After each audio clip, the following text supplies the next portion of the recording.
That's true in our knee. It's true in our back and pelvis. It's true in our head. The Jalahara Bandha. It's a great thing to study. Maybe we make that its own discussion one day for us to talk about bandhas.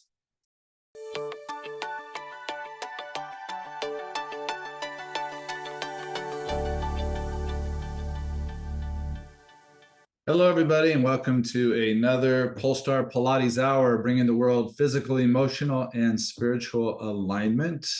It's great to be with you today and to have another record day. We're getting close to that 6,000 mark of people registered. We're almost 5,900, and that's exciting. Thank you, Melissa, for keeping that going.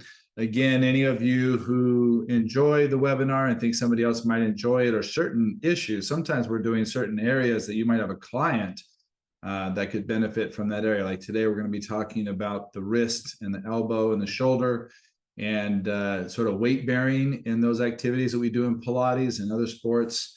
We'll be doing that. I also want to do a little shout out. It was amazing. You know, I had posted something on Instagram about particularly yourselves, giving us ideas of things that you would like. And we had probably about 30 or 40 really good suggestions, all of them good suggestions, and ones that we feel that we're going to be putting in our programming. So Melissa and I will be working on that over the next 6 months to make sure that we're listening to you and answering the questions you have. Also, I know Melissa sent out a survey, and that survey is really important.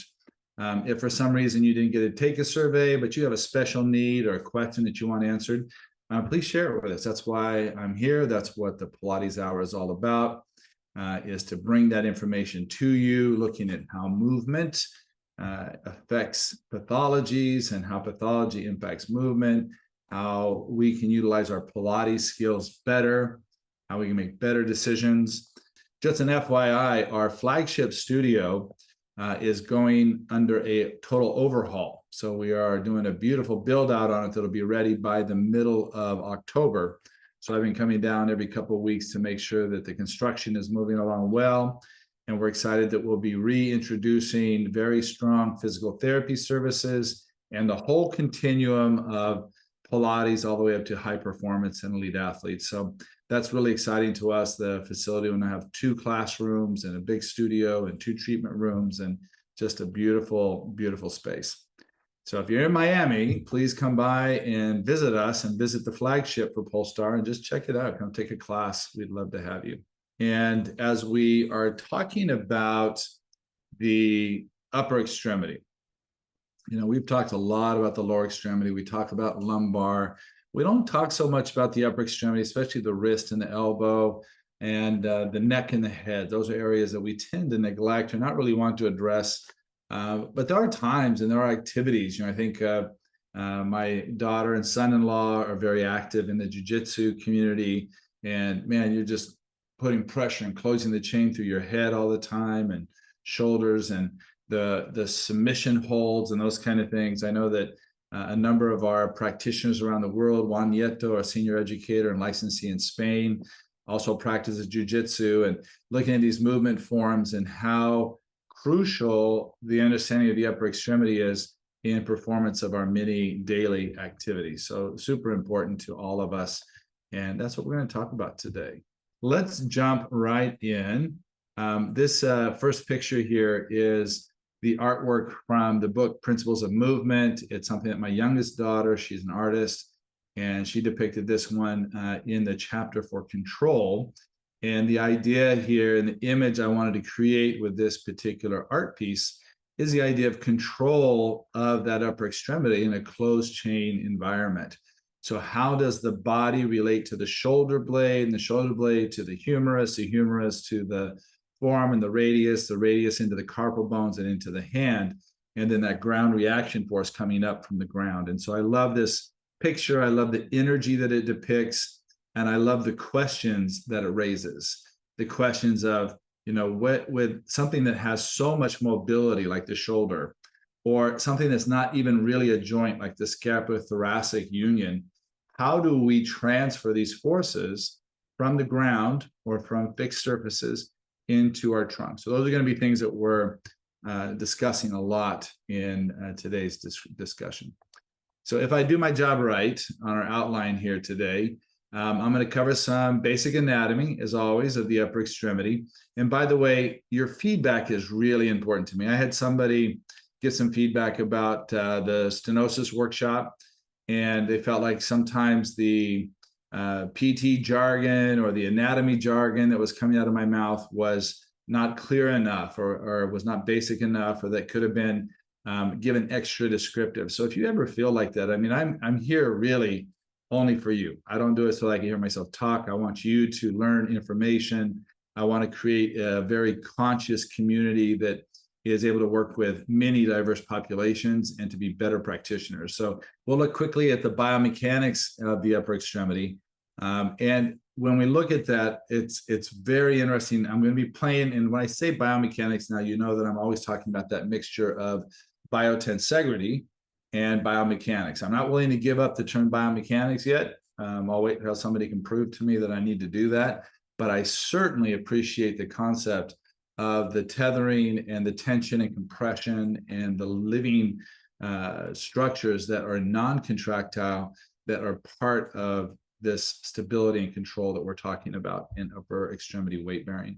We're going to look at the kinematic chain. So we'll talk about the kinetic chain, open chain, pseudo open chain, pseudo closed chain, and we'll give some definitions to that, right, for the upper extremity.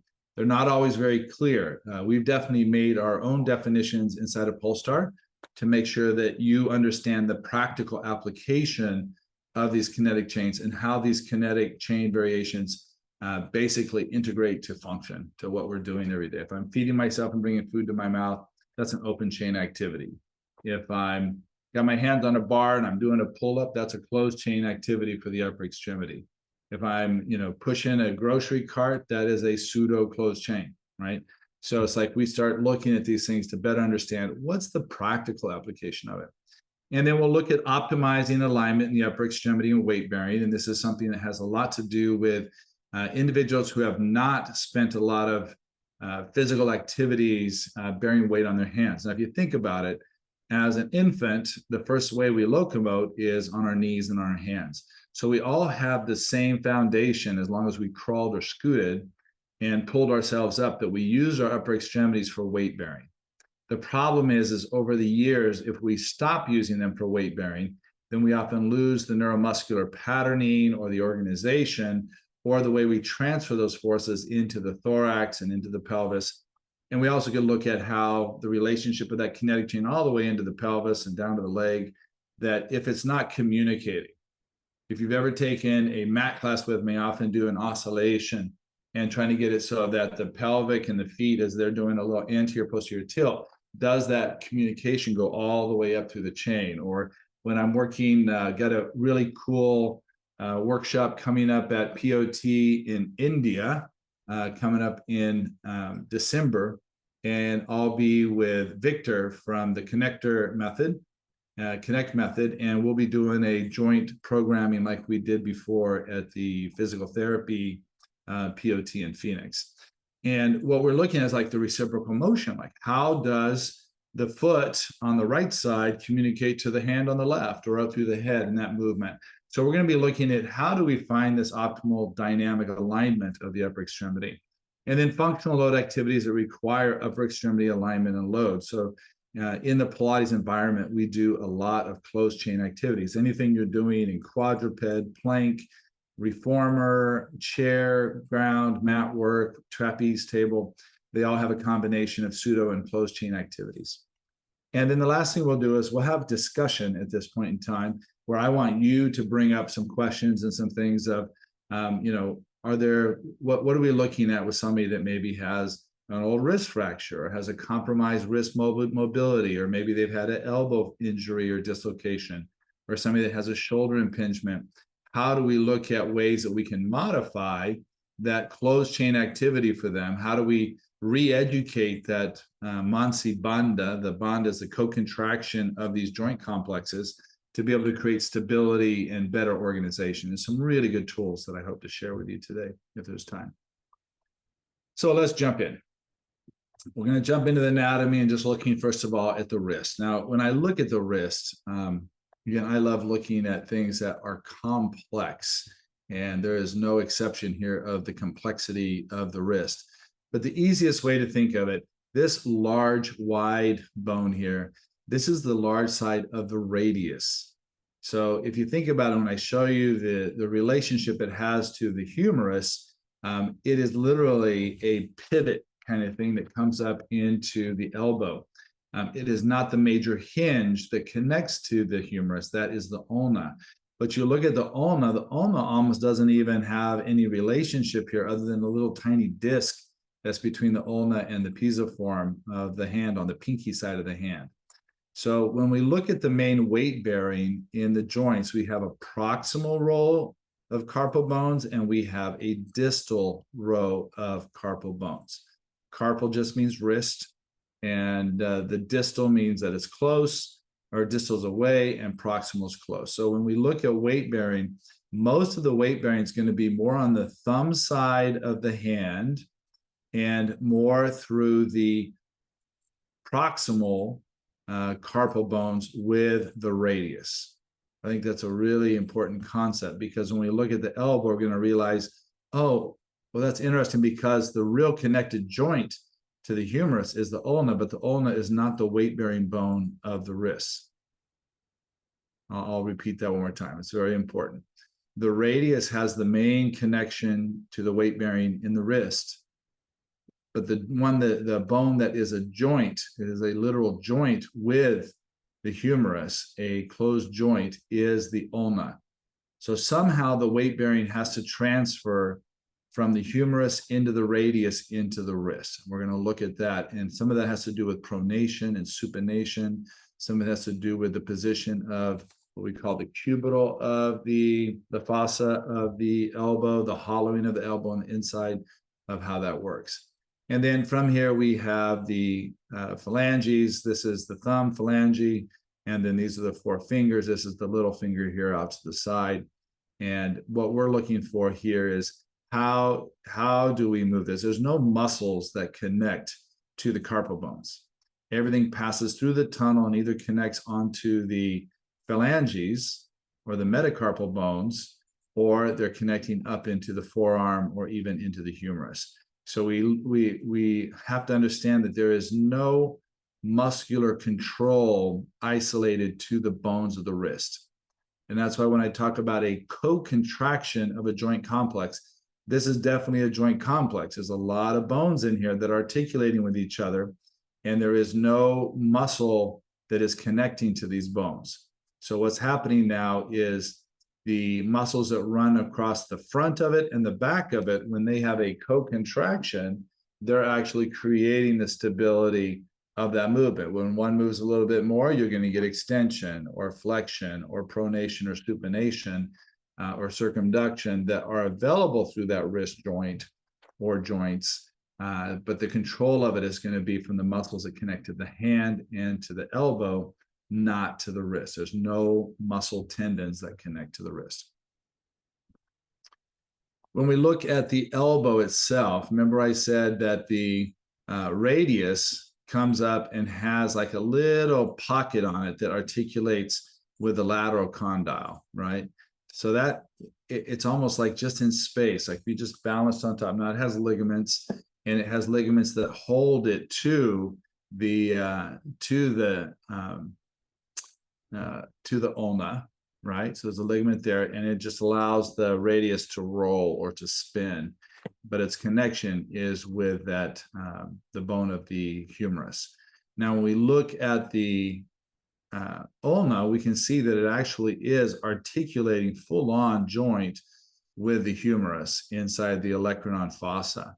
And so it is the official joint of the elbow. The radius is not an official joint of the elbow, but it is basically weight bearing. Now, if we compared this to the lower extremity that we've talked about many times, we can think of the way the fibula sort of sits at the side of the tibia.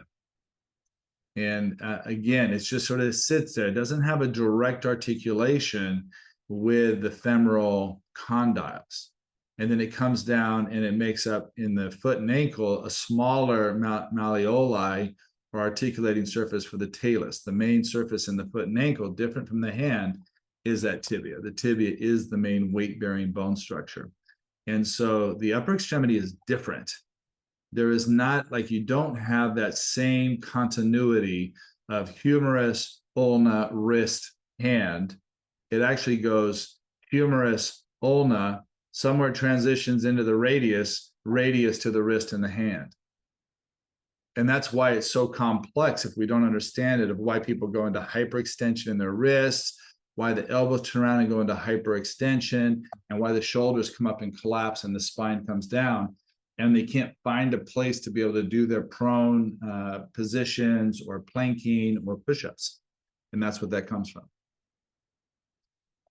As we move up into the shoulder girdle, again, it just gets more complex, right? So we have a ball and socket joint where the ball is like 2-3 times larger than the fossa of the scapula. So the fossa, this is the fossa surface here of the joint, the glenohumeral joint. And you can see that the head surface area, if we measure the surface area of the head of the humerus to the surface area of the glenoid fossa, it's quite different. It's about 2/3 as big or 3 times as big as the surface of the fossa.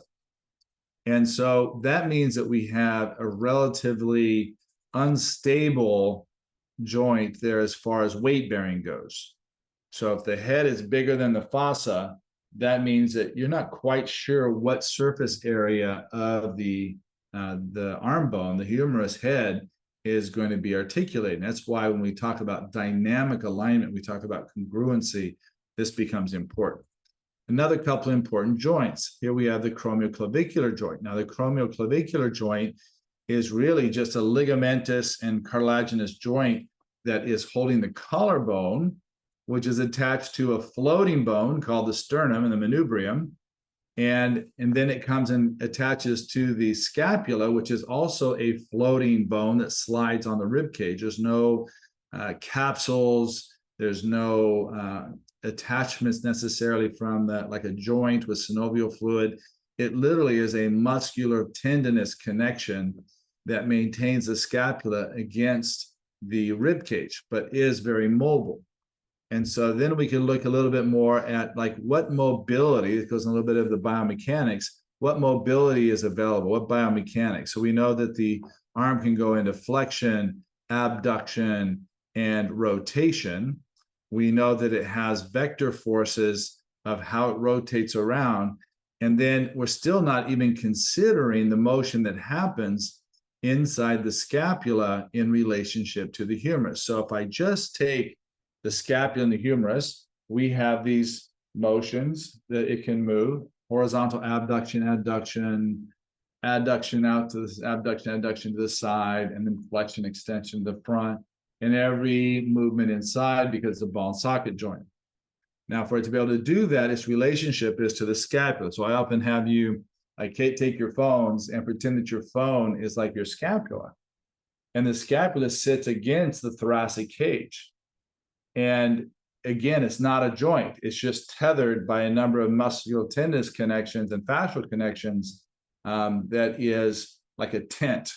Think of like how a tent gets tethered down to the ground and it has a function. So now when there's tension is more in the elevation tendons, like the trapezius, the scapula is going to raise up. Do it with me, right? So the scapula is going to raise up. And when there's more tension, or we can let go and let gravity take it, it's going to go into depression. And if we have more tension in the front, like the pectoralis girdle, and it's going to pull us into, serratus will pull us into pronation. And then if we pull back with the medial part of the trapezius and the rhomboids, it's going to go back into retraction, right? And then when we get a spin, we'll show this in a minute, we can have an upward rotation, and we can also have a downward rotation. So when we're in closed chain activities, we often push into a downward rotation. And when we're upward open chain, we're often in a upward rotation. So things like a tennis swing, spiking a volleyball, those are all things where we would be in an upward rotation in the upper part. And what that does is it changes the face of this fossa. So if the scapula is rotating, the fossa is also rotating. And that, if we're maintaining that dynamic alignment, then, and you can feel it, right? So if you go into a slouch position, you basically stop the scapula from being able to do an upward rotation, right? So if it's in that upward rotation, and now I go to lift my arm up, go ahead and lift your arm up, and notice that you can't get up to 180 degrees, and you might feel even a little bit of pinching. That pinching is something we call impingement, right? So what's really happening here is the space between the acromion and the head is narrowed because the scapula cannot move and maintain the proper dynamic alignment. So on top of this, and we'll look at this in a little bit, is where the rotator cuff tendons pass through this space and connect onto the scapula in the front and the back. So if the scapula doesn't move, then the humeral head is going to be pinching the rotator cuff tendons. And hence we have rotator cuff impingement. There also is a very prominent bursa underneath the acromion that's meant to keep it lubricated. That also gets pinched and can be very uncomfortable and very painful. So just thinking of the anatomy and the biodynamic relationships of how that scapula needs to move, I guess, and this was my last point on the scapula, is when the scapula does not have the ability to go into extension or go into rotation. So anybody doing overhead activity, from swimming to volleyball to tennis to just doing your hair, I do my hair every day, as you can tell, that we need that rotation and that extension of that scapula to be able to get our arm into that position safely. And if I'm in a slouch position, I go up to do it, I'm already pinching here. If I'm trying to do and climb rocks and rock climbing, or I'm trying to do martial arts, and I don't have the ability to have the thoracic extension that now gives me so much more mobility in that shoulder. And that's why we see this high prevalence of shoulder impingement. I talked a little bit about shoulder and neck injury last time. I'm not going to spend too much time there. But the relationship, as we continue to work our way down the lower extremity, starts making a lot of sense, I hope. But I want you to force yourself to try to understand. I'll always try to use layman's terms as well as examples. I have a saying that I use all the time, especially with our students that are coming into Polestar education, is that you do not need a license to have knowledge. So knowledge helps you become a better practitioner. And what I always like to also inform people is that we as movement practitioners, we must know our anatomy. Human anatomy is a must. Human physiology is a must. If we're going to be able to really work with people that have special conditions, we must understand these relationships. And so some of you might be coming with a little bag. Some of you might be coming with a dump truck. If you're coming with a little bag, that's okay. Take away what you can take away. Ask questions for clarification, and we'll keep providing that so that we're giving you the right level of information coming through. This next slide is sort of looking at just the musculature around the upper extremity. And this is the connection between the upper extremity and the back, right, and the trunk. So if we look at it from the back, we see the trapezius muscle. That's why that big trapezius muscle makes a trapezoid shape. That's where it comes from. It goes from the head down to T12. Isn't it interesting that it goes to T12? And T12 is where that transition joint is for reciprocal motion. And then we see things like the deltoids and the serratus anterior, some of the rotator cuff peeking its head out here, and then the latissimus dorsi down low that also connects to the arm and comes to the back. So all of these muscles are part of, and if you can think of it, forget about the names of them, but just think about the elasticity of them. And when there's tension or compression around those bony parts, that's where we're getting our either our dynamic alignment or we're losing our dynamic alignment based on the activities we participate in. So in this next slide, we're looking at the front of the torso. We see the pectoral girdle, the anterior pecs, and we see the sternocleidomastoid. Again, thinking of direction pulling towards the sternum, direction pulling towards the collarbone, the neck, and the head.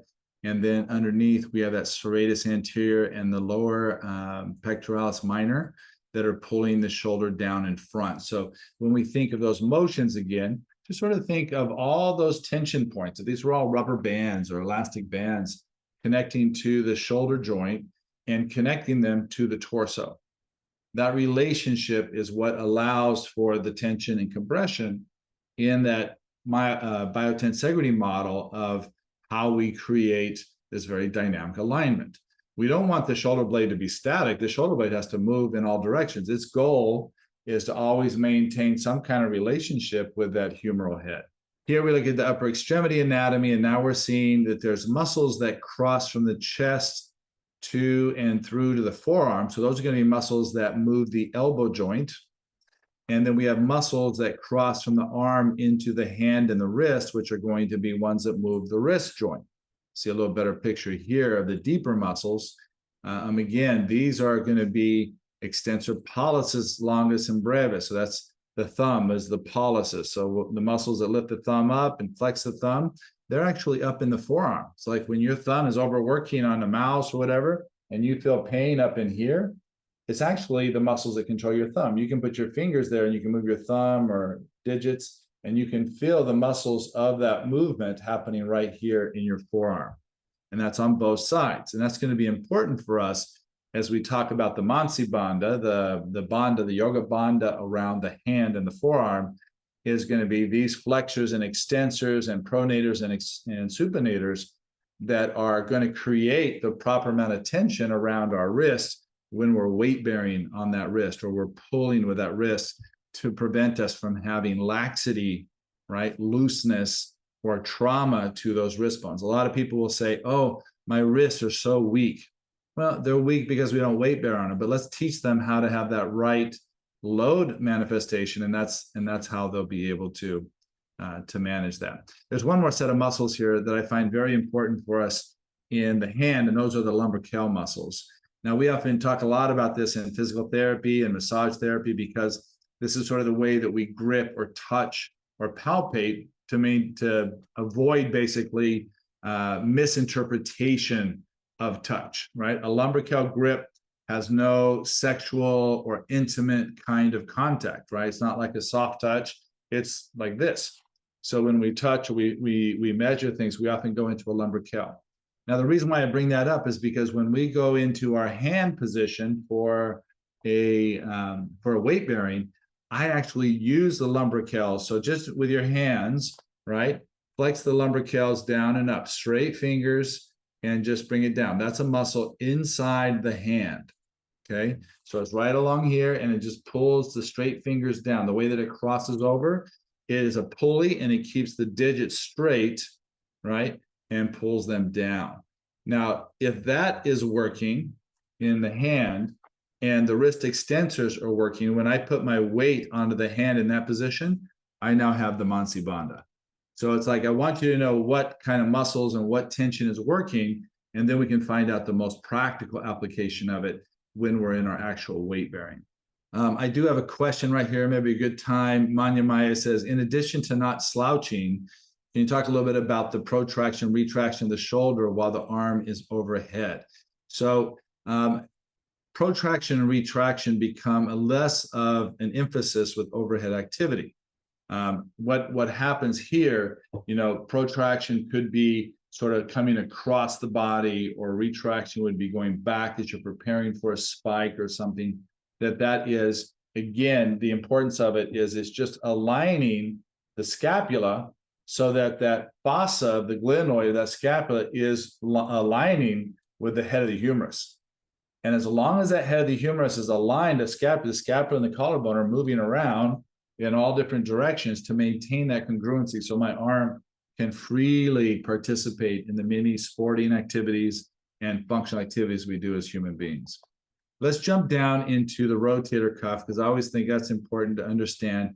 And again, this is creating another bandha, right? So we have muscles on the front. I'm not going to go into detail of the muscles, but like the subscapularis, the supraspinatus, infraspinatus, teres major, 4 muscles that make up the rotator cuff. What I want you to realize is that they surround the relationship of the humerus to the scapula. That's their only relationship. When they work independently, some of them are abducting, some of them are externally rotating, some are internally rotating. when they work together, they create a bandha, a co-contraction around the joint complex. So they're going to create a little bit of stiffness around the joint. So why is that important? Well, it's important if I'm doing a backswing with a tennis racket, or if I'm pulling a rope, or if I'm pulling a boat in, or if I'm pushing a lawnmower. All of these functional activities require these deep local muscles. So when we've talked about things like let's think of the transverse abdominis or the pelvic floor. These are subconscious subthreshold muscles that provide the appropriate amount of tension for the anticipated load. Well, the rotator cuff and the hip rotators do the same thing to our limbs. We don't go and think of, oh, I need to tighten up my supraspinatus muscle. No. What happens is, as we increase load through our hands, or the weight of a ball that we're throwing, or a rope that we're pulling, these muscles naturally create some stiffness collectively and create the bandha for the shoulder, the amsi bandha, right? The shoulder bandha. And that's going to create that co-contraction so the head of the humerus is not moving around so much. That's true in our knee, it's true in our back and pelvis, it's true in our head, the Jalahara bandha. It's a great thing to study. Maybe we make that its own discussion one day for us to talk about bandhas. The next slide is looking at the movement that is happening here. And this is what somebody was asking me, is these particular muscles, front and back, are responsible and tethered so that they are the ones that naturally create these upward and downward rotations, protraction, retractions, elevations, depressions. Again, primary job is maintaining congruency with the head of the humerus, which I'll show you in just a moment. In the biomechanics here, I'm not going to dive too deep in this. This is almost too deep for me at times, but I want you to realize something about the elbow. The elbow is a true hinge joint. So the humerus and the ulnar make up a hinge joint. The real motion that exists, the only motion that exists in that joint is flexion and extension. There is no other motion. So when we see things like pronation or supination or combined movements, those alternative movements are coming from the shoulder and scapula and coming from the forearm and the wrist, right? Which is a beautiful thing. The stability of the arm often is found in the elbow between the ulna and the humerus. All the additional movement and manipulation we have actually is coming from the hand and the wrists and the radius rotating around the ulna and from the shoulder girdle. That's where it comes from. So we can be pretty positive, and this is why it's important that we don't injure this joint. You know, it's interesting. The simpler the joint, the more complex it is to repair. Like if you go to an orthopedic surgeon and you said, if you have your choice of doing surgery on a shoulder, an elbow, or a wrist, which one would you least likely want to have to repair? And they'll say almost always the elbow. And it's like, well, that's the simplest joint. Why is it hard? Well, it's because it only has one axis of movement, right? The shoulder has 12 degrees of freedom. The wrist has 12 degrees of freedom. Like we can make mistakes in some of these other joints and still have enough compensation and redundancy to be able to have successful movement and function. Where the elbow, if we do damage to that elbow joint, it's very hard sometimes to ever get back the full function of it. When we look at the hands and the wrists, we can look at, again, it's a multiplanar joint. So we're showing, and just do it with your hands, we have extension and flexion. We have deviation, ulnar radial deviation or abduction if we are looking at the plane, so like side to side. And then we have circumduction that we can do around the circle of the wrist. That's just all wrist motion, right? We're not talking pronation and supination yet. That comes from the forearm, right? So that's what you see down here, is you see where the radius can move over the ulnar, and it pivots on this little prominence here, and the ligaments holding it to it. It has like a disc in it. And I remember, like I've had to do relocations of these quite often, especially with children. I remember I'm a big advocate of not swinging children by their wrist. You see people grab the kids by the wrist and they swing around. Whee, this is fun. That's how you dislocate that radius. And so you got to come in and put your thumb on the annular ligament, and twist the arm, and it hurts a little bit and then pops back into place. it's like we don't need to be doing that to our kids. Like find another way to swing them around, but not by their wrist, right? Especially when they're young and the joints are immature. But this is what that radius does. So do the pronation, supination. That's what's happening inside that relationship. If you put your finger on the ulna and then you do the pronation, supination, you'll realize the ulna doesn't move at all. It stays perfectly still. So what's actually moving is the radius is rotating around the ulna, and the ulna comes up into the pinky side of the hand. So just look at how the pinky stays still, and it's the thumb side of the hand that's rotating around. That's the protraction, not protraction, sorry, the pronation, supination. You could also look at my thumb. As it comes down, the thumb goes out wide, and that's the relationship to the radius, and then comes back, and it's on the other side, the radius over on this side. So it's clearly the radius rotating around that. So do that a couple times that you can feel, oh, that's where it's happening. It's not happening in my wrist. It's not happening in my elbow. It's not happening in my shoulder. It literally is the radius spinning around the ulna. And inside those muscles there, we have pronators and supinators in our wrist and in our elbow that create that force. Like when you're trying to open up a jar, you're trying to open up a doorknob or those kind of things. That's the pronation, supination. That's where that force comes from. Now, this gets really interesting to me. This is what I was talking about of the job of the scapula and the clavicle is to maintain the alignment and congruency with the humeral head. So a good way of looking at this is where you get to develop your eye. So if you're watching somebody, you can put your fingers on the spine of their scapula. You can touch your own spine of the scapula. That's the bone that comes across the shoulder blade.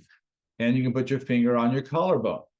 And if you watch where the two of those point, the middle of that point should be the middle of the humeral head.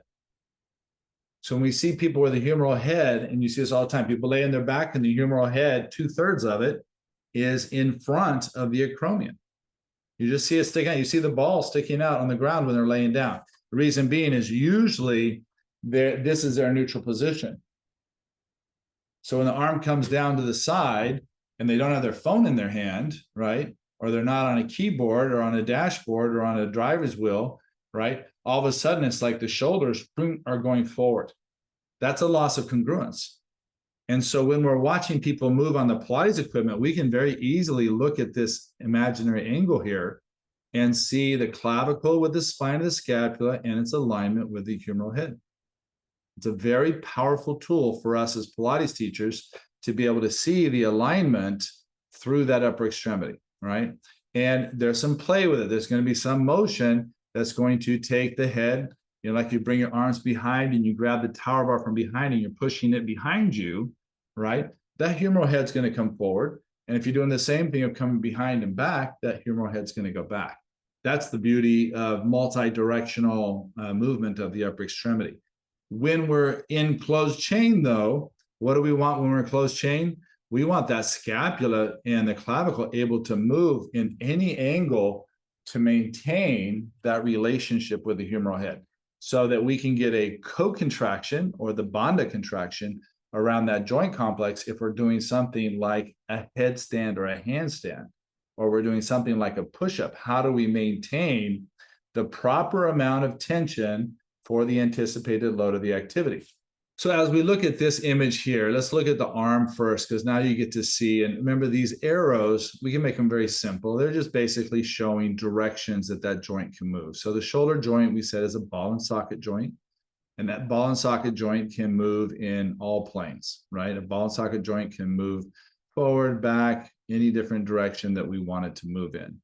And then we look at the scapula and we see what the scapula can do and what the clavicle can do in that movement.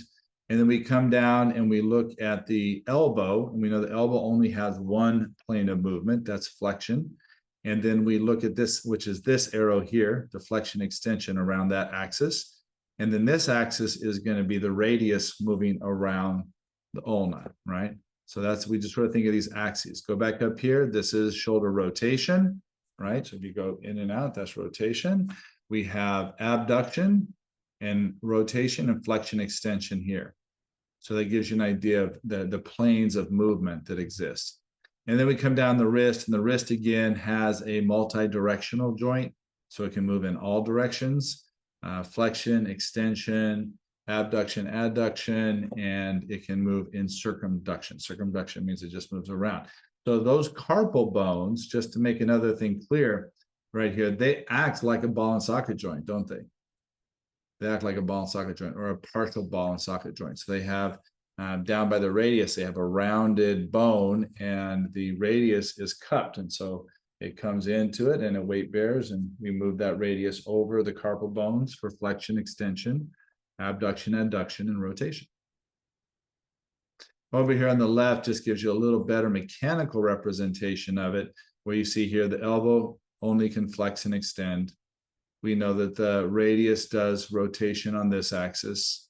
We know that the shoulder can flex and extend, and that it has abduction, adduction, and elevation and depression. So these are just giving ideas of a very mechanical, if you were a robot. Now, the beauty is we're not robots. And this is where things like the biotensegrity system comes in, where we're not just levers and fulcrums. We're actually much more than that. And this is where tension and compression now have a big play in the communication between the fingertips all the way down to the pelvis and through the whole body, right into the ground.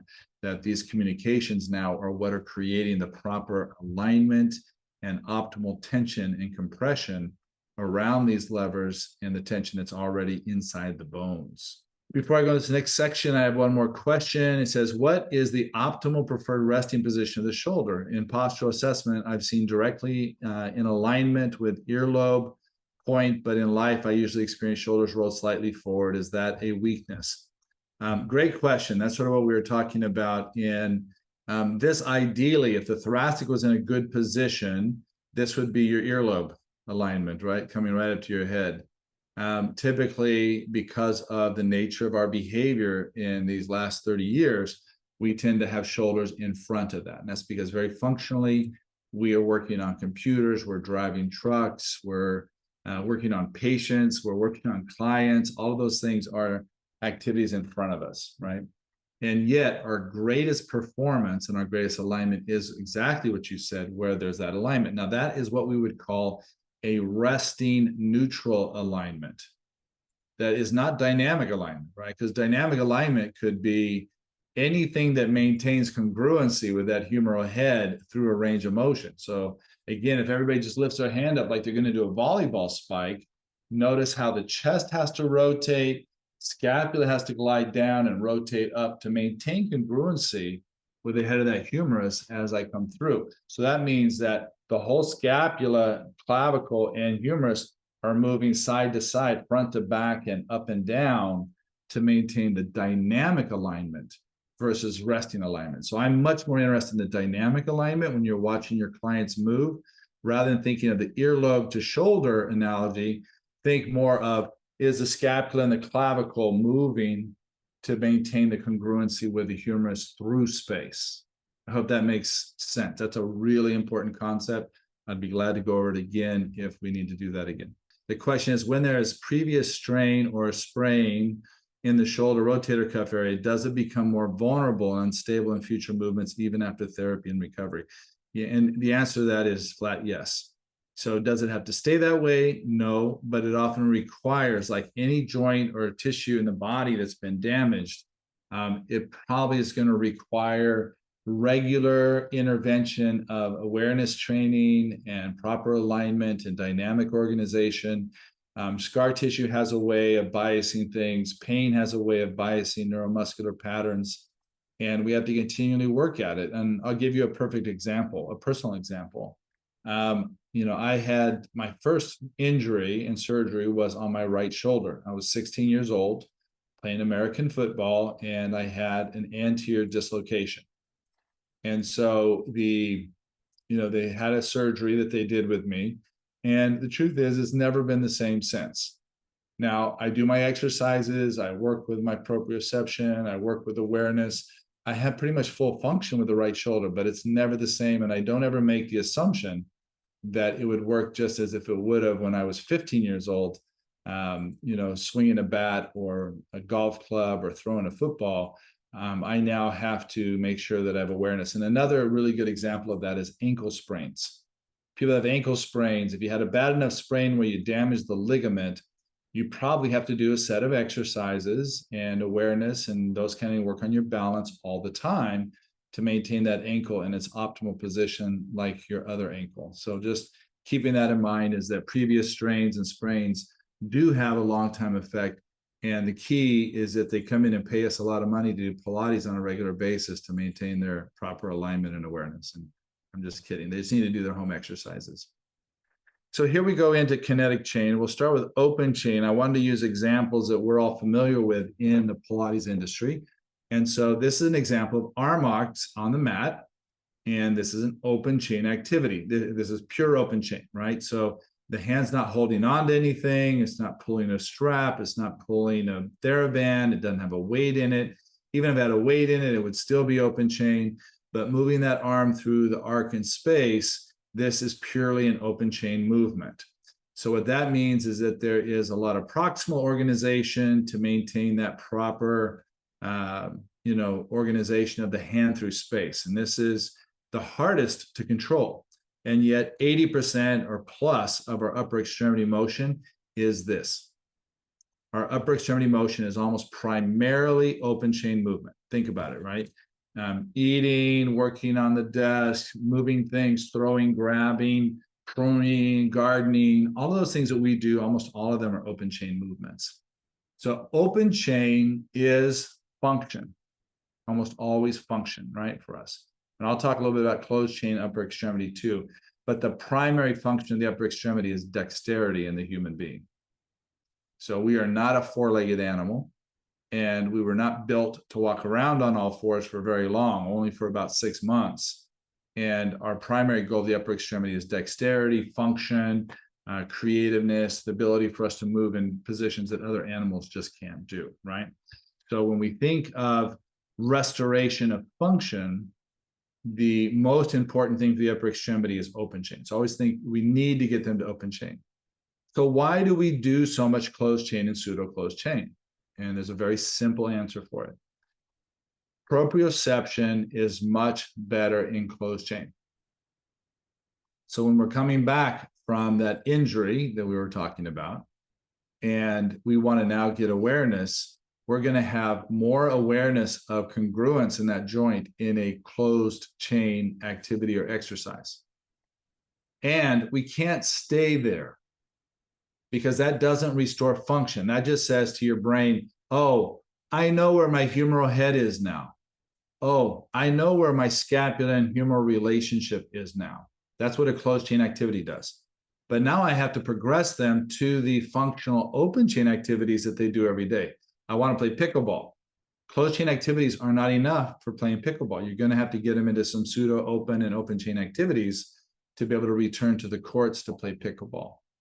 I hope that makes sense. That's a really important concept. And I was sort of reading what somebody else had written. If we look at the next level, here's a whole level of pseudo closed, pseudo open chain kind of activities. So now we have arm arcs. I would consider this almost more pseudo open, but the strap does have a fixed vector, right? When we talk about this pseudo open or pseudo closed, we're often referring to pseudo closed is where there is a fixed vector, often things like a bicycle pedal, or the other common one that we have in Pilates is this bar here has a fixed vector, fixed curve on the chair, where we look at these springs, again, pseudo open. There's not necessarily, you could sort of move it around if you want. It doesn't have a fixed orientation. And this as well. So I would consider these, and this is Polestar language. I don't know of any literature that proves that. We just did it so we could identify the progression of getting closer and closer to the open chain activities. So we might start with a closed chain activity, then a pseudo closed activity like the chair, and then pseudo open like long spring with dowel or feet in or hands in straps. The last one that I show here is actually the closed chain for the upper extremity. Now, this could just be a quadruped is closed chain for the upper extremity, right? So we're bearing weight. The bar is not going to move. the body is moving on the hands on the bar. So if I do long stretch, or I do up stretch, or I do down stretch, all of those are based on a closed kinetic chain of that upper extremity into the hand. So it's really important to keep that in mind. And remember what I said. Let's say that Christy's knees are on the pad. All right. So if Christy's in a quadruped on the reformer, the load is not very high. And I can adjust the springs to adjust the load as well. However, the proprioception happening here in the shoulder, in the elbow, and the wrist are very high, much higher than if I am in one of these positions. And again, much higher than if I'm in the open chain. And which one is the most functional? Open chain. So as Pilates practitioners, we might need to start our clients in a closed chain, and it can be as easy as standing up and putting their hands on the wall and not even leaning into it. Just close the chain and create the proprioception, and then gradually increase it by putting a ball between their hand and the wall, right? That'd be a pseudo closed chain. And then when you remove the ball and have them just lifting their arm up, now it's an open chain. All right. I'll give you another example of this is where we use the tower bar sprung from above for shoulder problems.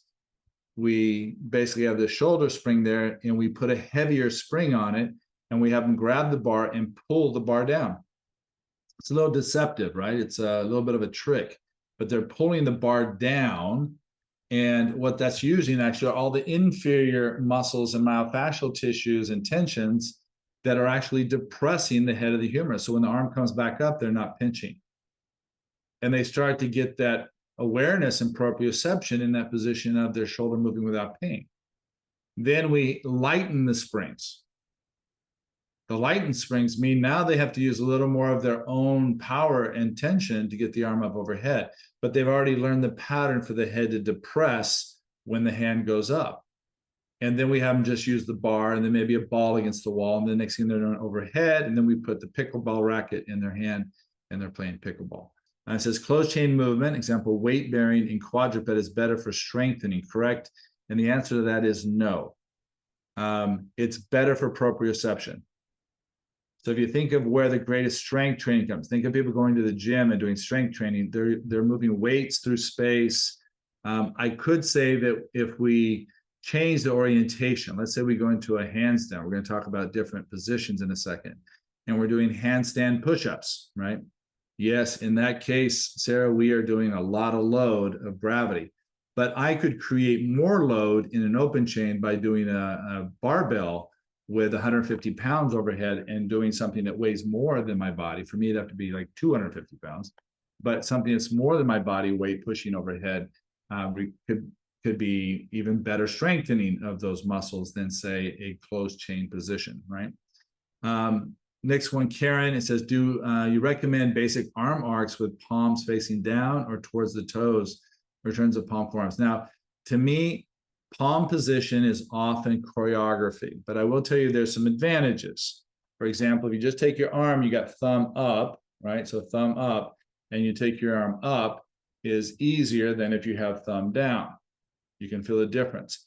That is more of a biotensegrity function of when the arm is in pronation, because what's putting the thumb down? Forearm and internal rotation of the shoulder. So internal rotation of the shoulder is going to limit that relationship versus an external rotation that's going to give you more movement. So when we do what's called proprioceptive neuromuscular facilitation, you've probably heard of this as PNF. It's a skill set used by practitioners around the world to re-educate the nervous system of these functional patterns and awareness of these functional patterns in space. Almost always you'll come down to the hip with thumb down, and you go up with thumb up. So you pull down with the thumb coming down, and just feel how natural that feels. Now do the opposite of it. Come down with the thumb up and go up with the thumb down. You'll feel a little bit more impingement in that area. So there is something that makes sense in things like arm arcs and positions, and you can ask your client even, what feels better to you, palm down or palm up, or a neutral when you do this activity? Christine, any advice for rise arthrosis of the thumb in closed chain activities? Yes. One of the best things for arthrosis of the thumb, if you can get like a sock that's full that fits into the hand and make it so the weight bearing is coming into this line and not onto this line. Does that make sense? So you have a sock or something built up or a pad that's going to basically fill that space and make it so there's no pressure pushing on that thumb. And we're going to get into some of those ideas because this is where our creativity can allow somebody to have the functional activity in the Pilates environment without having to, deny them that exercise. We can give them modifications that help them with that. Which exercise would you start with for a client 6 weeks post open reduction terminal fixation and distal radius fracture? I'm thinking open chain arm arcs, book openings, and pseudo closed chain. What do you think? Now with a fracture, I think that and again, think of how we're defining closed chain. It could be something as simple as just putting their hand against the wall and having them push against the wall a little bit. They're not bearing any weight on it, but they're getting proprioception. From an exercise standpoint, we would start them with things like their hand in water or their hand with a tennis ball moving in different directions, or pronation and supination in open chain to start getting the movement and the function. Because remember, the majority of functional activities of the hand and wrist is open chain. So that's where we want to go. If we want to progress them to be able to do closed chain activities, we go the opposite way, right?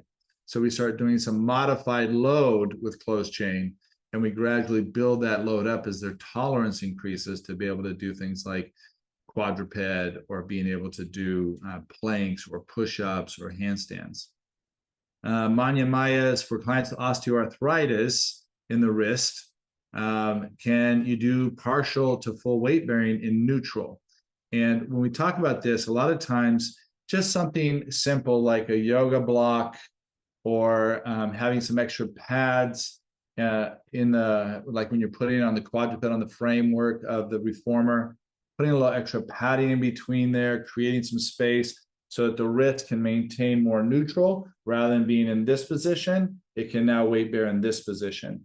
And that limits, remember, osteoarthritis primarily affects us in the end of range of those joints. So by modifying that range, we can make that better. I'm running out of time and I got so much fun things to share with you.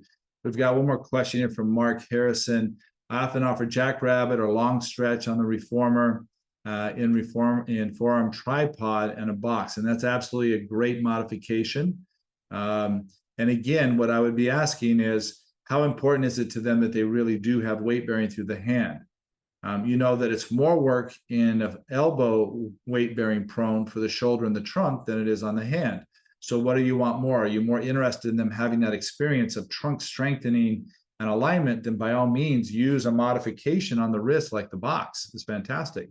Or you just want to make it harder for your clients, put them on the box. It's not, it's easier than being on the fully extended arm on the reformer foot bar. Awesome. All right. I think I am out of time here. We've covered a couple things. I just wanted to show a couple pictures, right? So this first picture is showing what I was talking about with the angles. So the clavicle, the spine of the scapula, and then the head of the humerus, right? Now, by nature, because we're kyphotic in the thoracic, and we tend to be a little anterior here, it is very normal. But notice how the scapula itself is already accommodating for that. The scapula is coming forward, and the clavicle is aligning up, and the humerus is like 90% in alignment with those two arrows pointing at it, okay? And that's sort of like what you could look at with your eyes while you're watching your clients move. And that could be in any position. All right, it could be overhead activities. It could be behind the back, looking and just realizing that the head of the humerus is very mobile. So there's going to be a normal displacement from that center line, but you want to also see that the scapula and the clavicle are moving to their extremes to maintain as much congruency in that functional movement as possible, minimizing things like impingement, bursitis, ruptures of the ligaments of the clavicle and the chromium, et cetera. The other position I wanted to show you is what I talked about with the Mansi Bandha. So here, what you can see is that little lift underneath the hand, and you see how the fingers are pushing down into the floor. That's the lumbrical contraction, and then this is the wrist extension. Now, what it does is those two movements turn the cubital fossa of the elbow towards center. You'll notice when anybody's hanging on their arms that the cubital fossa goes forward and they go into hyperextension and they lose control of the shoulder blade. So look for this relationship. I often say, can you create a little space underneath your knuckles for a little matchbox car to drive underneath there, give that space, and then you'll see naturally, if they're doing it right, that cubital fossa will come towards midline. And then looking at our practical applications of this, and this is where we'll finish up. Maybe. There we go. Two slides to show you. But I just want you to think of, all of the functional activities we do. Of course, I had to put pole vaulting in there for myself.